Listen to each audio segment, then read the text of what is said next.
Hi everyone, I'm Andy. Welcome to Andy's Mindscape. In this episode, we'll explore a cold case that remained unsolved for 30 years. Most cases today are solved using advanced forensics, but this story reveals a much more complicated and unsettling truth. Our story begins with a young couple. John Ruetten was a graduate of California State University and a basketball star. John was not only tall and athletic, but also possessed a great sense of humor and a very handsome face. In the summer of 1984, John met a beautiful young woman named Sherry Rasmussen, who matched his charm perfectly. Sherry was a brilliant student, entering university at 16 to pursue a career in nursing and medical healthcare leadership.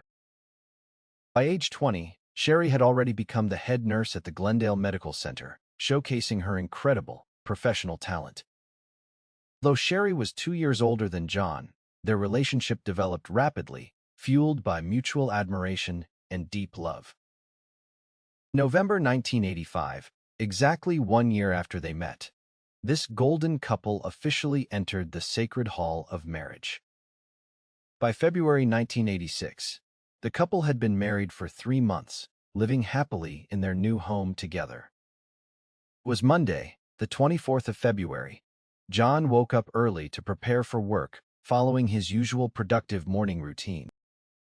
Sherry, who usually woke up before John, stayed in bed that morning, feeling reluctant to get up at all.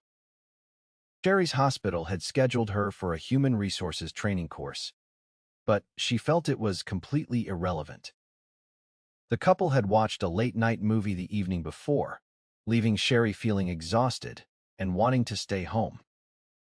John suggested that she should attend anyway, as it was a simple course where she could just relax. Listening to her husband's advice, Sherry hesitated, while John headed out the door to start his workday. John arrived at his office around 8 a.m., feeling curious about whether Sherry had finally decided to go. He resisted calling home immediately, fearing he might wake her up if she had actually chosen to sleep in. When lunchtime arrived, John decided it was finally time to check in on his wife's activities for the day. The home phone went unanswered, which didn't surprise him, so he called Sherry's office at the medical center. However, Sherry's assistant answered and informed John that she had not shown up at the hospital all day. John figured she went straight to the training session, so he put his worries aside and finished his work. As the workday ended, John drove home as usual, expecting to see Sherry and hear about her day. Arriving at their 3-story villa, John was shocked to find the garage door wide open and glass everywhere. Sherry's BMW was missing from the garage, and the shattered glass on the ground sent John into a panic. He dashed into the house, but as he stepped into the living room, a horrific sight froze him in place. Sherry was lying on the floor in her bathrobe, her face swollen, eyes bruised, and chest covered in blood.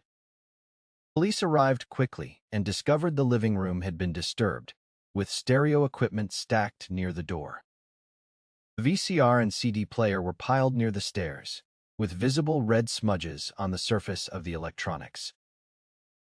A ceramic vase, once displayed on a wooden stand, now lay shattered across the floor near the struggle area. On the second floor, a glass door leading to the balcony was shattered, explaining the glass found in the driveway. Forensics found 2 holes in a thick blanket on the sofa, with burn marks suggesting it was used to muffle shots. Police determined the killer fired 3 shots, using the blanket as a silencer to avoid alerting the neighbors.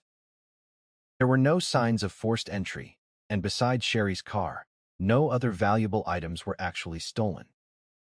Forensic examinations showed Sherry died before 10 a.m., likely after a violent struggle with her attacker.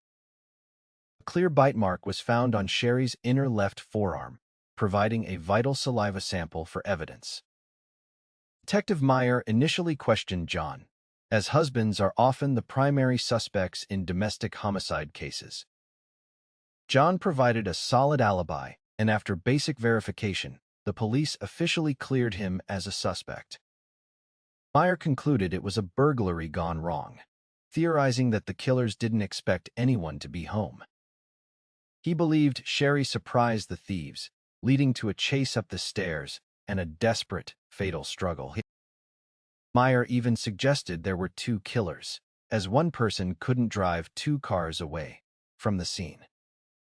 One day after the murder, Nels Rasmussen, Sherry's father, arrived at the station in a state of absolute fury. Nels was angry because John hadn't called him immediately. He learned about the murder from John's father instead. Nels told Meyer to investigate John's ex-girlfriend, Stephanie Lazarus, whom he believed was obsessed and dangerous. Stephanie was a college basketball player who had pursued John relentlessly, even after he started dating Sherry. Nels recounted how Stephanie once showed up uninvited to their home, using a ski board as an excuse. Sherry had confronted Stephanie, telling her she was unwelcome, but the harassment continued at Sherry's workplace. Stephanie even threatened Sherry, saying, if she couldn't have John, then no one else would have him either. Despite Nels' insistence, Meyer dismissed the lead, believing John's grief was genuine and Stephanie was harmless. Meyer focused on 2 Latino suspects from a nearby burglary who had used a .38 caliber weapon recently. Years passed, and the case grew cold. In 1993, a mysterious officer removed all evidence from the storage room. In 2004, Jennifer Francis, a forensic expert, found a forgotten saliva swab in the medical examiner's freezer. She extracted DNA from the swab and ran a comparison, discovering the profile belonged to an unknown female. This discovery completely overturned Meyer's burglary theory, but without a suspect, the case was archived again. In 2009, Detective Martinez reopened the case, noticing the female DNA and searching for a match. He found a note mentioning Stephanie Lazarus and was shocked to realize she was now a high-ranking detective. Martinez discovered that Stephanie had reported her .38 caliber backup weapon, stolen shortly after Sherry's murder.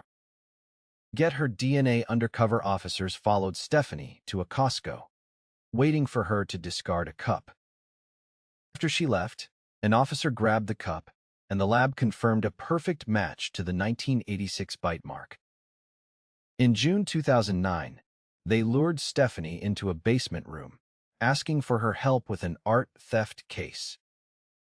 Stephanie sat in the interrogation chair, initially calm and laughing, but her demeanor changed as the questions shifted. She tried to leave, but was immediately arrested. In 2012, 26 years later, justice was finally served. Nels and his family finally found peace, though it took nearly 3 decades to expose the truth. The case remains a haunting reminder of how a killer can hide in plain sight for decades. Thanks for watching this episode. I'm Andy, and I hope this story brought you some deep reflection.